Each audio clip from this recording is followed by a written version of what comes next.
দেখো আরএসআর গভর্নমেন্টের যে বইটা দিয়েছে তোমাদের স্কুল থেকে, সেখানে টোটাল 25টা চ্যাপ্টার আছে ক্লাস 8-এর জন্য কারিকুলামে, সিবিএসই কারিকুলাম, ঠিক আছে। তার মধ্যে one of the most important chapter হচ্ছে এক্সপোনেন্ট। কারণ এক্সপোনেন্টের যে অপারেশনগুলো আছে, আমরা বিভিন্ন ধরনের যে ম্যাথামেটিক্স করি, ডিফাইন্ড ম্যাথামেটিক্স মানে ডিফাইন্ড চ্যাপ্টার, সেটা অ্যালজেব্রা হোক, মেনসুরেশন হোক, ঠিক আছে, এরকম বিভিন্ন রকম জায়গা, কম্পাউন্ড ইন্টারেস্ট হোক, ঠিক আছে, সেখানে এক্সপোনেন্টের যে অপারেশন সেটাতে লাগে, বুঝতে পারলে? তো এক্সপোনেন্ট খুব ইম্পর্টেন্ট জিনিস। এবার এক্সপোনেন্টের যে জেনারেল ফর্মুলাগুলো সেটা ভালো করে বুঝে নিতে হবে, ঠিক আছে। দেখো প্রথমে থাকবে, একদম প্রথমে শুরু হবে জেনারেল ফর্মুলা।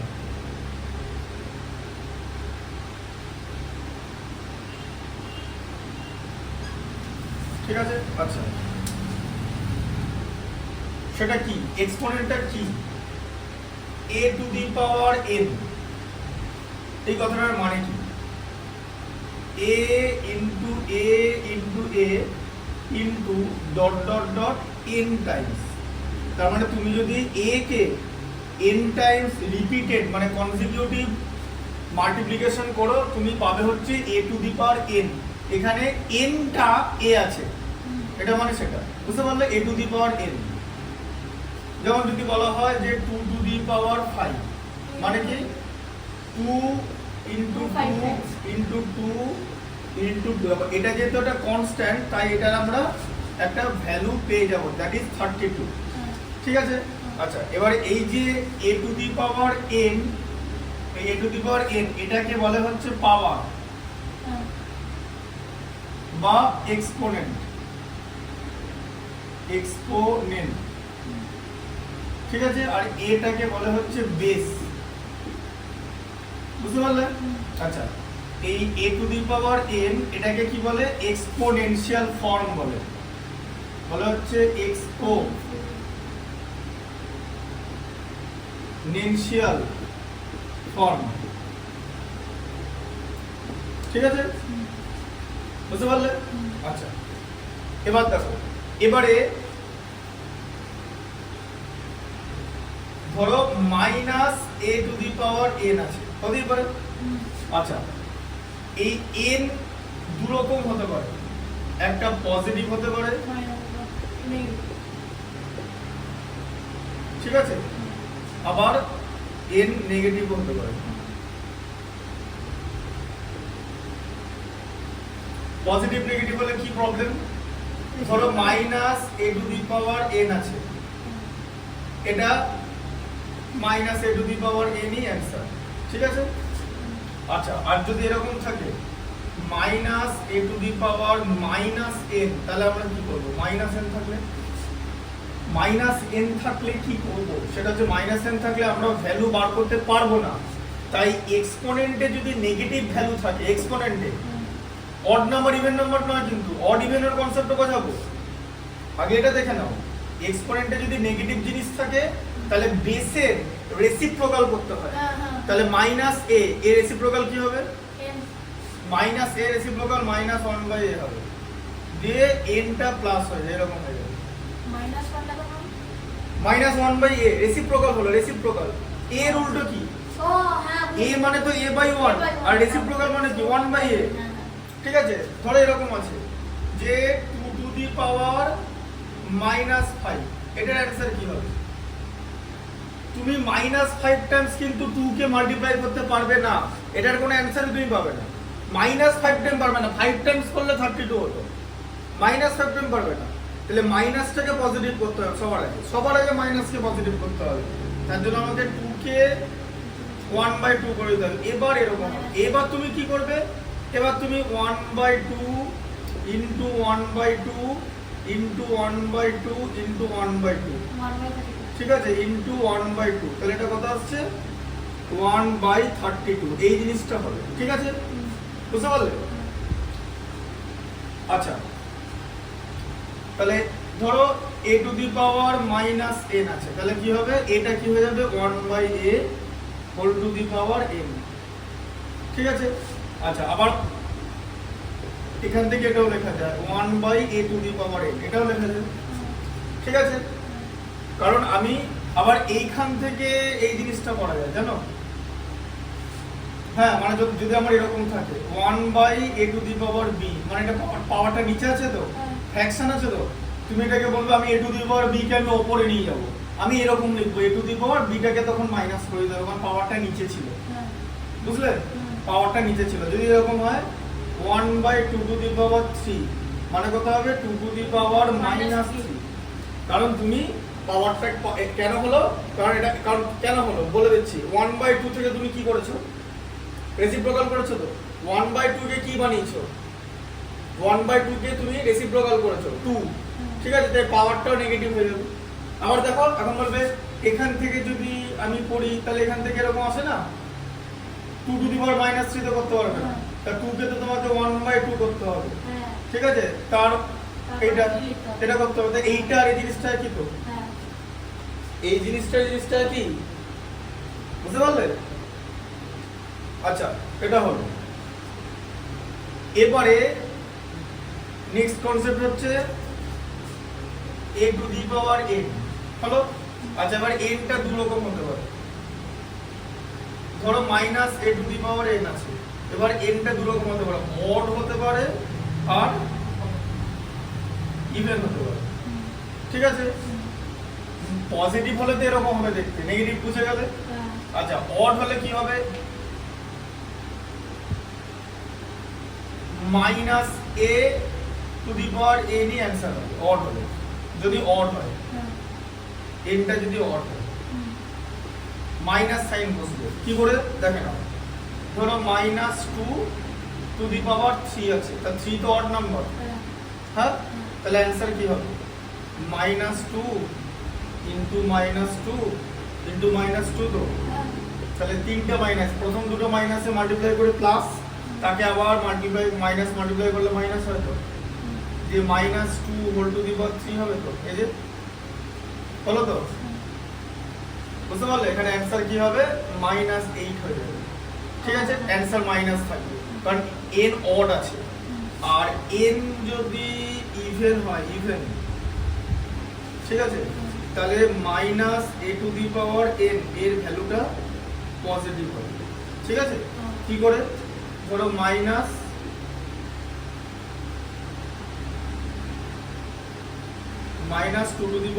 আছে, ঠিক আছে? 4 আছে তো, তাহলে -2 কবার লিখবো আমি, 4 বার, 4 টাইমস, এরকম হলো তো। এবার দেখো মাইনাসে মাইনাসে প্লাস, মাইনাসে মাইনাসে প্লাস, ঠিক আছে? প্লাসে প্লাসে প্লাস, তাই তো? এই দেখো 2⁴ হয়ে গেল, বা এটা +16 হয়ে গেল, এই হচ্ছে ব্যাপার, ঠিক আছে? এটা হ্যাঁ, কারণ এটার উপর ডিপেন্ড করবে এর সাইনটা কি, অ্যানসারের সাইন কি হবে। n যদি ইভেন নাম্বার হয় তাহলে প্লাস সাইন হবে, n যদি মানে পাওয়ারটা যদি অড হয় তাহলে মাইনাস সাইন হবে, যে কোনো কিছুর ক্ষেত্রে। তোমাকে এরকম পরীক্ষা প্রশ্ন দেবে যে -1/97 এর অ্যানসার কি হবে, এর অ্যানসার -1ই হবে, ঠিক আছে? কারণ এটা অড নাম্বার আছে বলে, বুঝতে পারলে? আচ্ছা কিন্তু যদি এরকম থাকে -1/84 তাহলে অ্যানসার হবে +1, তাই তো? হ্যাঁ, তার কারণ এই 84টা হচ্ছে ইভেন আছে বলে, পাওয়ারটা ইভেন আছে বলে। এটা হচ্ছে খুব একটা মানে খুব ইম্পর্টেন্ট প্রপার্টিজ এক্সপোনেন্ট, ঠিক আছে? বুঝতে পারলে? আচ্ছা আর এখানে এক্সপোনেন্টে আমরা নরমাল কি দেখেছি, যে ধরো এরকম আছে a⁴b * a⁴c, তাহলে বেস সেম আছে তো, মাল্টিপ্লিকেশনের সময় কি হবে জানো, পাওয়ারের এডিশন হয়, এই যে a⁴b + c, বুঝলে? যেমন ধরে এরকম 2⁴ * 2⁴, ঠিক আছে? 2⁴ * 2⁴ পড়াচ্ছে, ভিডিও হচ্ছে, পড়াচ্ছে 2⁴ * 2⁴, তাহলে কত হচ্ছে, উপরে জানা মা আছে 2⁴, দেখো 3 + 4 হচ্ছে, কেন? তার কারণ দুটো বেস হচ্ছে ইকুয়াল, উপর মা আছে উপরে, দুটো বেস হচ্ছে ইকুয়াল, ঠিক আছে? এটা দেখে নিতে হয় তবেই কিন্তু এটা হবে, কারণ এখানে a * a আছে, এখানে 2 * 2 আছে, ঠিক আছে? হয়ে গেল তো 2⁴ তো। এবার দেখে নাও কেন হলো, তুমি যেটা জিজ্ঞেস করেছো। আচ্ছা এটাকে লেখো 2 টু দি পাওয়ার 3 মানে কত 2 ইনটু 2 ইনটু 2 লিখেছো তো 2 টু দি পাওয়ার 3 আচ্ছা তুমি যেটা জানতে চাইলে 2 টু দি পাওয়ার 4 লেখো কবার লিখবো 4 বার 4 টাইমস হলো তো গোনা আবার কটা 2 আছে একটা দুটো তিনটে চারটে সাতটা আছে তো এই যে তাই 2 টু দি পাওয়ার 7 লিখলাম বুঝলে কেন 4 হলো না আবার বুঝে গেছো বুঝতে পেরেছো 2 টু দি পাওয়ার 7 যে কোনো জিনিসের একদম টোটাল এলাবোরেশন থাকবে কোনো কনসেপচুয়াল ভুল এখানে হবে না ঠিক আছে তাহলে এবার বুঝতে পারছো তুমি যতবার লিখবে ততবার থাকবে কারণ তুমি কি করছো 2 to the power 3 K 2 to the পাওয়ার 4 দিয়ে মাল্টিপ্লাই করছো ঠিক আছে আচ্ছা এবার তুমি যদি ডিভাইড করো তাহলে কি হবে ধরো তুমি a to the power b K a to the power c দিয়ে ডিভাইড করছো তাহলে ডিভিশনের সময় কি হয় পাওয়ারের সাবট্রাকশন হয় এই যে সাবট্রাকশন হলে পাওয়ারের মাইনাস হয়ে যাবে ঠিক আছে যেমন ধরো তুমি 2 to the power 5 K 2 to the পাওয়ার 3 দিয়ে ডিভাইড করছো তাহলে কি হয়ে যাবে 2 টু দি পাওয়ার 5 মাইনাস 3 মানে 2 টু দি পাওয়ার 2 হয়ে যাবে আচ্ছা দেখিয়ে দিচ্ছি কি করে হচ্ছে এখানে দেখো 2 টু দি পাওয়ার 5 মানে কি উপরে তোমার 5টা 2 লেখা আছে ঠিক আছে বুঝতে পারলে আচ্ছা নিচে কটা 2 আছে 3টি 2 তাহলে তোমার তো একটা করে 2 তো ক্যান্সেল আউট হচ্ছে ক্যান্সেল আউট হয়ে যাচ্ছে এই যে লাস্টে দুটো 2 থাকছে দুটো 2 কে আমরা 2 টু দি পাওয়ার 2 লিখতে পারি শোনো ফর্মুলা যখন আমি দেখাবো একদম एग्जांपल দিয়ে বুঝিয়ে দেবো এটা কেন 4 হলো না বুঝতে পেরেছো 2 ইনটু 2 4 হয় 2 to the power 3 K 2 to the পাওয়ার 4 দিয়ে মাল্টিপ্লাই করলে 4 হয় না 2 টু দি পাওয়ার 7 হবে ঠিক আছে এটা হলো আচ্ছা আর যদি এরকম থাকে যে ধরো a to the power b into c to the power b থাকে এখন তাহলে কি হবে এরকম থাকলে কি হবে দুটোই সেম বেস আছে সেম পাওয়ার আছে তাহলে কি হয়ে যাবে জানো এই a বেস গুলো মাল্টিপ্লাই হয়ে যাবে এই যে এখানে কিন্তু b প্লাস b হবে না b প্লাস b তখন হবে যখন এই দুটো সেম থাকবে যেমন এখানে হচ্ছিল এখানে দেখো এখানে বেস গুলো সেম আছে তবেই পাওয়ারের অ্যাডিশন হয় এখানে বেস কিন্তু আলাদা এখানে কি হবে বেস গুলোর মাল্টিপ্লিকেশন হবে ঠিক আছে মানে ধরে এরকম যে তোমার 2 to the power 5 into 3 to the power 5 তাহলে এটা কি হয়ে যাবে 2 into 3 whole to the power 5 মানে 6 টু দি পাওয়ার 5 এই লগুলো যেটা শেখাচ্ছি না এই লগুলো শুধু শিখলেই হবে না ম্যাথস এর মধ্যে অ্যাপ্লিকেশন আছে কোন একটা জায়গায় 6 টু দি পাওয়ার 5 লেখা থাকবে সেটাকে এরকম করে ভাঙতে হবে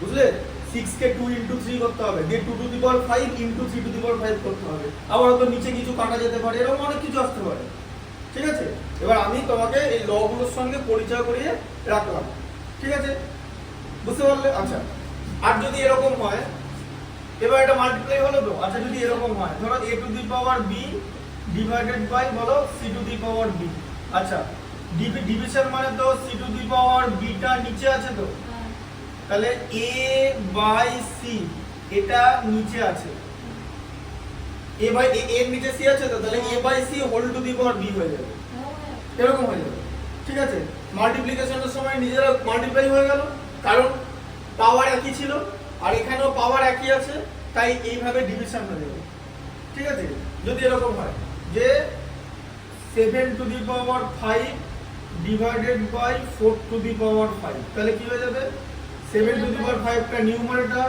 4 টু দি পাওয়ার 5 টা ডিনোমিনেটর সেম পাওয়ার তাহলে 7 by 4 whole to the power 5 হয়ে যাবে ঠিক আছে বুঝতে পারলে এটা হচ্ছে এক্সপোনেন্টের বেসিক প্রপার্টি ঠিক আছে আচ্ছা এটা তুমি বোর্ড ওয়ার্কটা একদম ভালো করে লিখে নাও নেক্সট ভিডিওতে আবার তারপর কন্টিনিউয়েশন হবে ঠিক আছে এগুলো কিন্তু বাড়ি গিয়ে খুব ভালো করে দেখবে কোথায় লেখা থাকবে সেটা হচ্ছে সিবিএসই ক্লাস 8 ক্লাস 1 ঠিক আছে ম্যাথমেটিক্স সিবিএসই ক্লাস 8 প্লেলিস্টে যাবে ম্যাথমেটিক্স সিবিএসই ক্লাস 8 ঠিক আছে এক্সপোনেন্ট এবার এখানে ভালো করে দেখে নাও এই যে আগে এখানে লিখে দিচ্ছি সেটা হচ্ছে এপিসোড 1 আজকের পড়ানোটা বলবো হচ্ছে এপিসোড 1 ঠিক আছে যেদিন পড়াবো সেদিনের নাম দেবো এপিসোড 1 ঠিক আছে বুঝতে পারলে আচ্ছা এবার এপিসোড 1 আছে পার্ট 1 পার্ট 2 পরপর ভিডিও থাকবে দেখে তুমি সেটা বুঝতে পারবে জিনিসটা আজকের পড়াটা হচ্ছে এপিসোড 1 2025 সেশন ঠিক আছে